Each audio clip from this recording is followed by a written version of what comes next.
नमस्कार. गोदागिरी फार्ममध्ये आपलं स्वागत. गोदागिरी फार्मच्या मधमाशी पालन विभागामध्ये आज आम्ही मधमाशांना जगवण्यासाठी, म्हणजे आता कसं आहे, हिवाळा हा ऋतू आलेला आहे. हिवाळ्या ऋतूमध्ये आपल्या निसर्गात फुलं नसतात आणि फुलं नसल्यामुळं मधमाशांना नेक्टर हे मिळत नाही. त्यामुळं त्यांना जगवण्यासाठी आपण हिवाळ्यात त्यांना सशक्त ठेवण्यासाठी त्यांना आपण साखर पाणी हे त्यांना फिडिंग म्हणून वापरतो.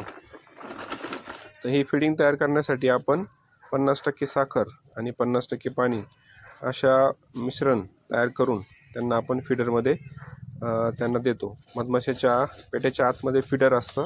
त्या फीडरमध्ये आपण हे साखर पाणी त्यांना जगवण्यासाठी आपण त्यांना देतो. तर हे साखर पाणी किती बनवायचं याचं एक गुणोत्तर आहे. म्हणजे तुमच्याकडे जर 10 पेट्या असतील तर त्या 10 पेट्यांना किती साखर लागेल, किती पाणी लागेल, याच्यासाठी एक फॉर्म्युला आहे.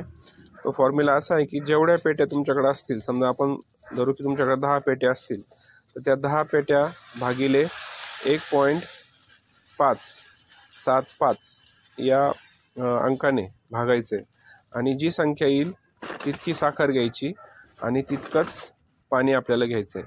म्हणजे बघा, आता जर आपण त्या संख्येला 10 या संख्येला 1.575 या संख्येने जर भागलं तर आपल्याला ती संख्या येते, आपल्या संख्या येते 6.34. म्हणजे आपल्याला 6 किलो साखर आणि 6 लिटर पाणी हे मिश्रण जेव्हा आपण करू त्यावेळेस आपल्याला बरोबर 10 पेट्यांना 1-1 लिटर साखर पाणी पुरेल असं मिश्रण आपलं तयार होईल. तर अशा प्रकारे मधमाशांची काळजी मधमाशी पालनामध्ये आपल्याला घ्यावी लागते. त्यामधला हा एक प्रकार की मधमाशांना दुष्काळी सीझन, हिवाळा हा मधमाशांसाठी दुष्काळी असतो, कारण निसर्गात फुलं नसतात. या दुष्काळी सीझनमध्ये त्यांना जगवण्यासाठी आपण हे मिश्रण चांगलं हलवून घ्यायचं आहे. पूर्णपणे साखर त्यात विरघळली पाहिजे अशा पद्धतीने आपल्याला पूर्णपणे हलवून घ्यायचं आणि मग आपण फीडरमध्ये मधमाशांना ते देणार आहोत. धन्यवाद.